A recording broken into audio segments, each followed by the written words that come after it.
They go on water just to make people smile. They go through the bush path just to make sure that communities are developed.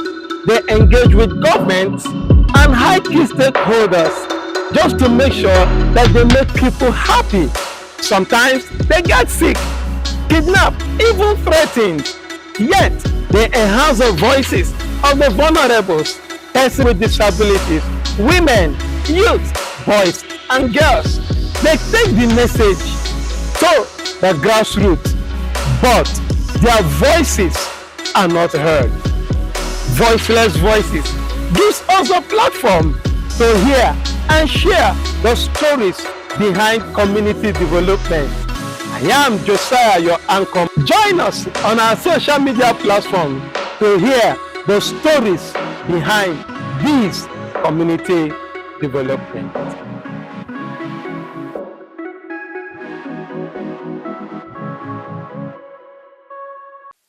When you see a guru in the field and a giant in anything, you will know. You don't need someone, a prophet, to prophesy to you. The person that I'm about talking with is a guru in this field of community development. But let me not be the one to let the cat out of the dog. How do they call it again? To let the cat out of the bag. Let the cat let itself out of the bag. Please, can you introduce yourself to the community that is watching us right now? Thank you, Mr. Josiah. My name is Amechi Kelechi Justin. I'm the Executive Director of Community Conciliation and Development Initiative, and I double as the coordinator of the River State Tax Justice and Governance Platform. So we are what I would describe as a third-tier Oxfam Novi partner. Voiceless Voices gives us a platform to hear and share the stories behind community development. Join us on our social media platform to hear the stories behind these community development. And so when people hear you, the project you just mentioned, and I was waiting for you to call the Oxfam part. Okay, so let's go to the Oxfam before we now go to the community development in general. How has it been on Oxfam's projects? It's been quite an interesting and fascinating journey with Oxfam, including the Civil Society Legislative Advocacy Center, CISLAC. CISLAC, yeah. That acts as the secretariat of the Tax Justice and Governance Platform. Mm-hmm. Oxfam has been very supportive of our interventions here in River State as the anchor organization for Tax Justice and Governance Platform. Primarily, our work has been on advocating and promoting an end to illegal and multiple taxation that stifles small and petty businesses here in River State and within the Niger Delta region. So Oxfam through CISLAC has provided us with resources in terms of funds. They have built our capacity on advocacy, on how to engage with stakeholders, and how to also document the outcomes of engagement. So Oxfam has been quite supportive for this period in review. That since 2021 to 2025 that we started this Power of Voices partnership for all project, yeah. Which was designed or is designed to reduce inequality and poverty in the Niger Delta, particularly around small businesses and individuals, vulnerable communities and population. Yes. So has there been any case study, any success story? Somebody like me, I have a success story. Yes, I would call them baby wins or baby steps forward progresses we've made. It's not like we've reached the end of our journey. And remember, advocacy engagements take longer period of time for the results to manifest. Yes, So that's true. I'll start by saying that at least as of today, we've built a very robust tax justice movement in Rivers State, and even within the Niger Delta region. I see a lot of engagements. So we've raised that level of awareness, raised that level of consciousness, within that tax ecosystem. So we're engaging with state actors, we're engaging with the organized private sector, like the Manufacturers Association of Nigeria. We're engaging with the National Association of Traders Union. So we're engaging with all of these people to bring them together. So as a platform, we can speak together. Of course, the project itself is a Power of Voices partnership. So what that means is that when you have different voices, diverse voices coming together to speak on an issue, advocate for change, social change, it creates more impact. There's a possibility that when you have a collection of civil society actors, businesses, and professional bodies like the Chartered Institute of Taxation, which is also a member of our platform, you hope to get better outcomes. So that alone, for me, is a success story, because before this project, there was actually nothing like that. We didn't have that kind of robust network first, that movement, that tax movement wasn't really there. So it was as a result of this project that we raised consciousness through our advocacy, through our media engagement, radio talk show, our tax watch radio talk show. So being able to raise that awareness, enlighten the public. You even have a situation right now in the state where the Drivers Association, they call themselves Drivers Welfare Association. They are the forefront today in Rivers State. They are even at the forefront of the battle, the fight against illegal and multiple taxation. So, and these things can be verified. They're in the news. They're print and electronic media. The other thing is through our engagement with state actors. I think that was in September last year. Was it the 18th of September? The Rivers State government, through the Internal Revenue Service, had to launch a USSD code to expand the tax net. Not just expanding the tax net, to make it easier for people to comply with their tax obligations, and also to reduce multiple and illegal taxes and the human-to-human interface, because that has always been the problem. When you have multiple groups and individuals going to collect taxes. So with just your phone, wherever you are, you can just type in the USSD code and you pay your taxes and you'll be receipted. So for us, that's a win, because it was part of what we actually advocated for. It was something, an advocacy point for us, acts in our advocacy brief. And this we did in collaboration with Stakeholder Democracy Network, SDN. But Tax Justice and Governance Platform led the charge on that. We wrote a very serious letter to the state governor. And it was after that letter that we wrote to the governor of the state, Sir Dr. Siminalayi Fubara, that intervention was made. Though the enforcement or the implementation of that project hasn't been hugely successful, there has been some pushback from the local government. Definitely, we have those. But again, we engage the commissioner in charge of local government affairs in Rivers State to see how we can bring all the 23 local government chairmen, together and sensitize them on the need to end illegal and multiple taxation. And if that is possible, if that is done, if we're able to achieve that, it means the local government would have bought into that project, and that would help reduce or end illegal and multiple taxation. Wow. So That's quite robust. I can let you go on and on, you know.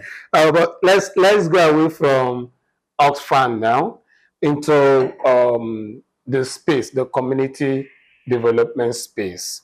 Have there been moments where have you had experience? I know you have a lot of experience, but have you had the experience where you escape death or kidnap or something? Bizarre moments that has been one of your No, no, no. sacrifices. Personally, I've not experienced any death situation or somebody trying to kidnap me.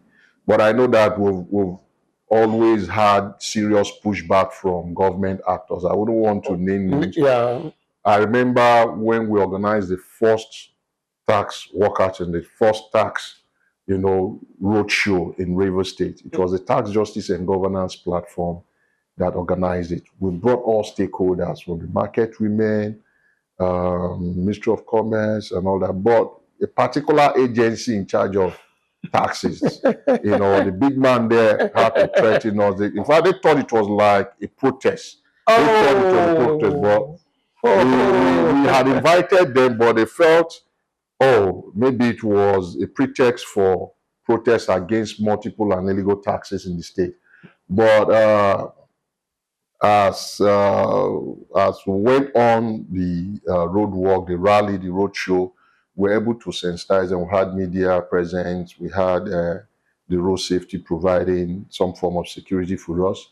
So at the end of the day, they saw that this wasn't just a protest to undermine their activities or the work they've been doing as a revenue agency, but that we are bringing value through support from Oxfam, facilitated by CISLAC, that we've been able to, raise the awareness and also get feedback from the population on how they feel about taxes. And you could hear from the people that they feel strangled. Sure. Yes, with multiple taxation. And it's a problem for businesses. It's a problem, especially for those in the informal sector. These petty traders, women who sell vegetable or tomatoes in the market with a little tray. So you have a business of 2,000 naira, but at the end of the day, before the end of that day, you've paid multiple revenues close to maybe 5, 6, or sometimes 1,000 naira. So what's the need for the woman trader or the girl child who is trading to support her family and also get something maybe for school fees and how would a family survive in that situation? It's quite pathetic. But back to you, sir. What are those moments that you have faced in the field and you felt like giving up?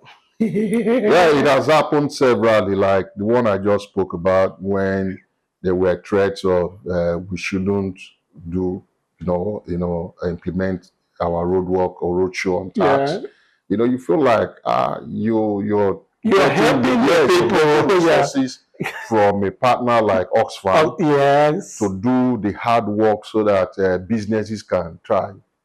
So and people there's smile and get relief, and so women, girls, and other vulnerable members of our communities. We've had those moments when we have serious pushback from state actors, where you send in advocacy letters to engage. Nobody replies you. Nobody wants to have a meeting with you.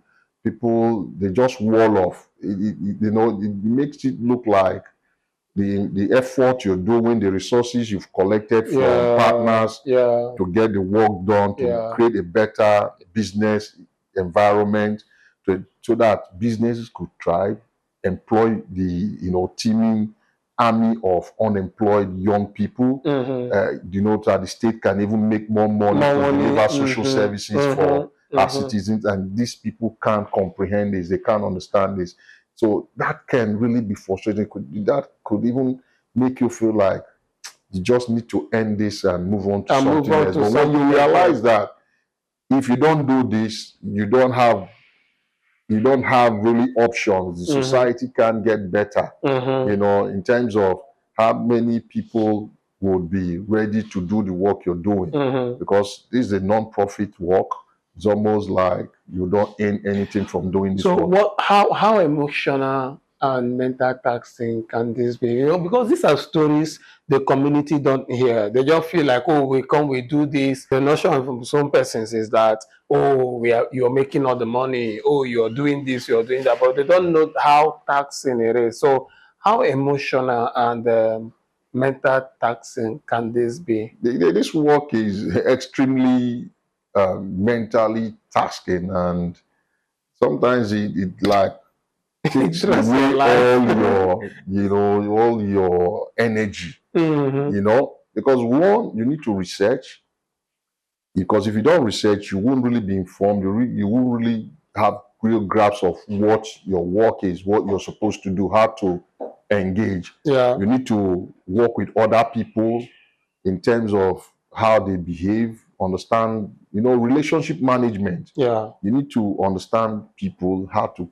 organize people, mobilize people to work together. So it is really tasking, mentally and emotionally, especially when you are not getting the kind of results you aspire or you set out to get, when you're not meeting your goals. And not because you're not competent, but because of the other social actors within the value chain. And sometimes you might not even because you don't have control. Of course, what I'm saying, you don't have control over how they respond to your advocacy. Yeah, that's true. So it could really, really be frustrating. But we as the resilient tax movement, we continue to engage, knowing that it takes time. We understand that it takes time and it takes resources. Now let me just to help you get with this this. done. Let me just hit you up on this. Sorry, I have to cut you on that. Then so we could be rounding up. In your years of experience, have you ever done an activity or project and then went back sick? Of course, like when you do things like road work, or when you have to travel from one community to another without having enough rest, you need to write reports, you have deadlines, to peak, to reach, to meet, and all of that. It can be consuming, it can be exhausting, and could lead to mental breakdown. So there are times when you just switch off. So you're able to write reports. Like can you give us a time that you finished something and then? I remember the last sudden opportunity grant application we did, because the time when we got information, it was almost at the deadline.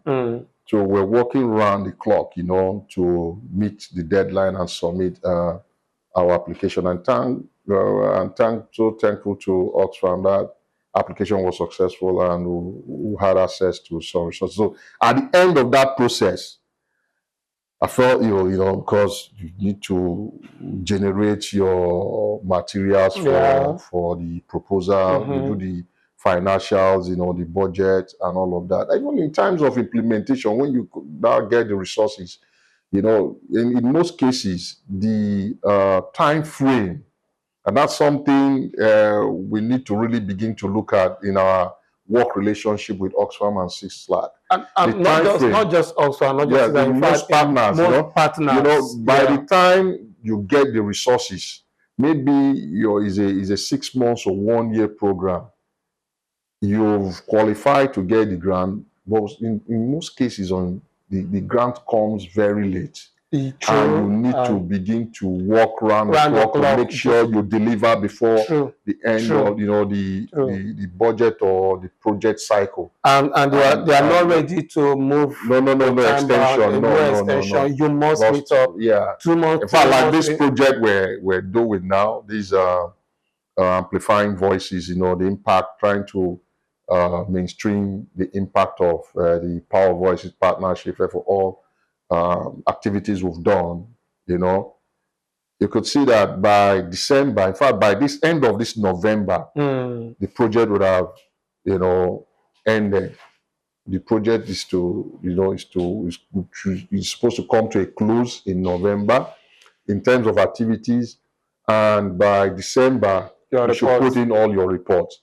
So and you're waiting for resources to come because most of the community-based organizations is small. I would want to describe them as small organizations in the Niger Delta here. We don't have enough resources to say you begin to deliver before you get resources, so you can now exchange or juxtapose their resources with yours. So that's something that needs to be improved upon.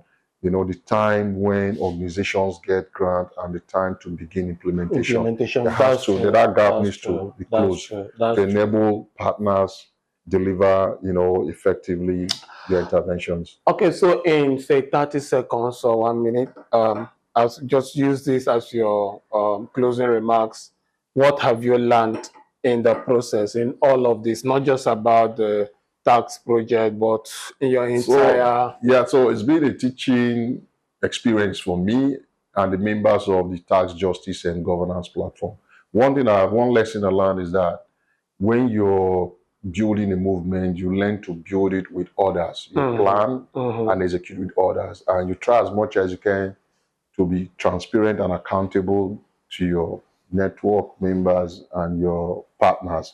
So that way people can see and understand, appreciate what you're doing. So they have that sense of belonging, that they are also, contributing to this success story. So it shouldn't be an individual driving it. The other very important lesson too is that advocacies projects or objectives takes longer time to manifest the outcomes, So you need to be patient. You need to have sufficient resources to go the long haul. It's a journey. It's a marathon, so to speak. It's not a sprint. It's not a 100 or 200 meters dash, or even a relay sprint. Is a real marathon. How they say 8,000, 10,000. Yeah. So it takes time. So that's something. And you work in an environment that has a lot of political interference. That the political class doesn't seem to be responsible and responsive to civil society. And their perception of civil society is that the civil society actors are troublemakers. So they don't see civil society actors as partners in development. But that's some paradigm or perception we've been able to change lately, that mean to see us, perceive us as, partners in progress.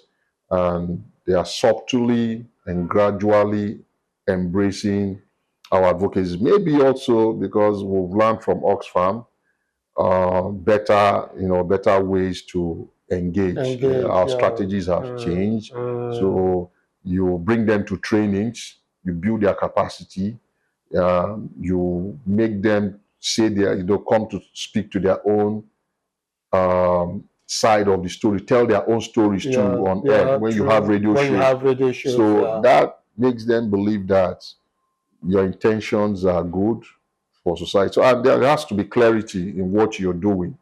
You need to be very clear so that those you want to influence would understand why you're doing what you're doing and the goal where you are there, what your destination. Wow, this is so good. Bringing everybody on the same platform, giving them the same level of voice for them to air their grievances, their challenges, and then giving everybody the same platform for solution. I think that's a good way to say au revoir to today's discussion. Thank you so much, Kelechi. Thank you so much. I so appreciate it. Yeah. And this is how we'll wrap it up for this episode. My name is Josiah Iblika. This is Voiceless Voices. Bye for now. They go on water just to make people smile. They go through the bush path just to make sure that communities are developed. They engage with governments and high key stakeholders just to make sure that they make people happy. Sometimes they get sick, kidnapped, even threatened. Yet, they enhance the voices of the vulnerables, persons with disabilities, women, youth, boys, and girls. They take the message to the grassroots, but their voices are not heard. Voiceless Voices gives us a platform to hear and share the stories behind community development. I am Josiah, your anchor. Join us on our social media platform to hear the stories behind these community development.